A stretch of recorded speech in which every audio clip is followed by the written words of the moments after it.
kabajamtoonni fi hordoftoonni maamila keenya taatan hundi keessanuyyuu nagaa jirtu nagaa keenya jirraa galata waaqayyoo akka mul'atan jirran isa taatolu siniin jenna akkasumas viidiyoo miila darbee hojjenne san irratti jechuudha akka biraazariin na biraa muufatee ba'ee amma dammoo ani mana gallakkisee kanana mana hinaanan jira jechuudha inni galee jira mana jira inni waggaa manaan dhabee dhadhee jedhee yookiin amma aaree dhufuun isaa hin hafumaa hin lolaa har'a tolutti wanni rakkoo isaallee hojjennee fi hundi lakka manallee jechuudha waan mata kaayyuu hin goone sin jedhee man biraa ba'ee dhufe maalan beekakaa waan inni jedhu jechuudha mee hoo dhufe fakkeenya hoo tasa dhufe jechuudha waan inni jedhu mee olumaan ilaalla jechuudha ammaaf garuu ni ilaalla jechuudha waan inni jedhu yeroo dhufe beeka viidiyoon kunillee kan adda argitu ta'e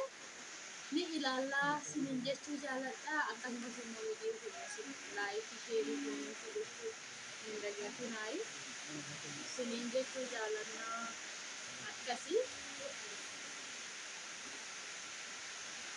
waanuma hundumaafiyyuu isin laayikii sheerii gochuu hin dagatinaayi sinin jennata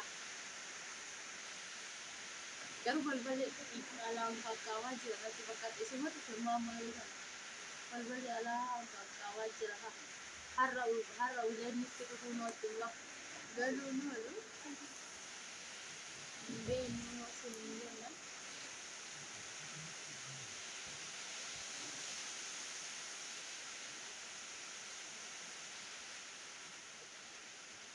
ijoolleen garuu balbala banuu gadi baatee jirti mataa wal sagalee alaa dhageenya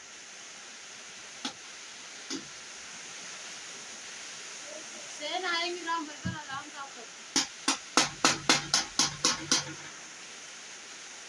warri illee mana jiru jettanii balbala namaa cabsitu moo seenaa waan hin roobaa jira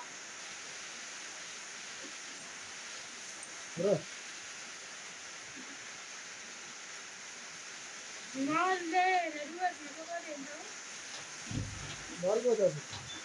Marco così? Così? Ma lo rollano cani?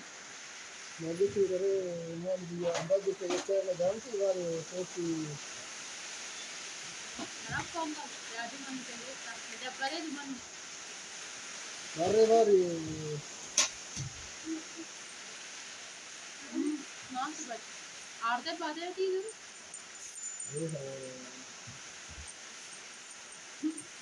Viva della tutti Natale, non le sentiamo.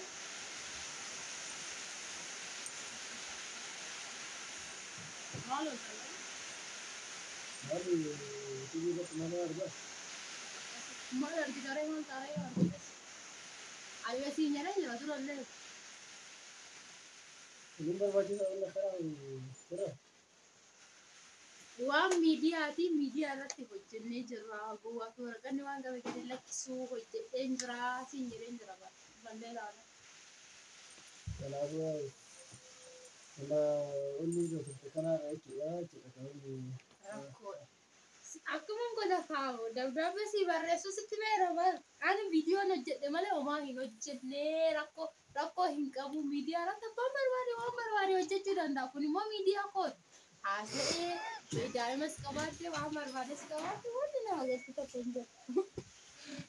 yoo kana ta'e maal asiin qaba hojii keessa tola maal Eenyutti malee magari kaa itti maal godhu itti malan sitti laal durallee jechuudhaan viidiyoo kana firaankiin hojjedhee siin jedheensa. Isaan illee akkanumatti teessisee viidiyoo ani yuutuubiin hojjedha firaankiin hojjedha. Yoo siistariidha fila dawwalanii gaafachuu ni danda'u. Firaankiidha viidiyoo nu yaada viidiyoo hojjenne mana waan biraatiif nuti yaadanii gaafachuu ni danda'u. isaan amma dhagaaniiti isaan magari dhagaaniiti wala Isaan amma fakkeenya warri maanguddoo maal beekure waan amma lamisaale waan biyya keessa jiru waa'ee jireenyaa amma sa'aatii kanatti beekuu hin danda'an isaan gin gaafa miidiyaa keessa bu'anii miidiyaa laalan miidiyaa waan irra jiru beekuu danda'u. Siif galee ati immoo yoo itti himte sanomaan hin godhatu. Itti hundi mirga garuu akka obboleessatitti na gorsuu naan loluu mirga ni qabdi. Gin dammoo maatiitti himaa maaliin godhatti na dorsiisu mirga narraa hin qabda. Numaan hin godha maatiin koo nama waggaa 18 oliiti. akka barbaadetti jiraachuu nan danda'a. Kanaafuu akkuma fedhe deemtee jiraadha. Ijjeera nama namni na dhoobu hin jiru. Ani sammuu kenna bulcha malee se'ii miti kana bulcha. Ayyee bakka yoo akkas ta'e rakkoon qabu. Haran nagawwan. Gaara ture. Deemi dhugaa karaa barbaadde qajeelu maal akka deemu. Kasaan shawaaje akka barbaadde kan jiraate maal bisin. Ani moo biraan kilo jechaa ture siin jedhee tanan jiru duballee taana. Wanti dangalchu rakkoon qabu. Ciao, ciao, deebitti abbaa barbaadetti himi yoo barbaadde maal akka ta'e.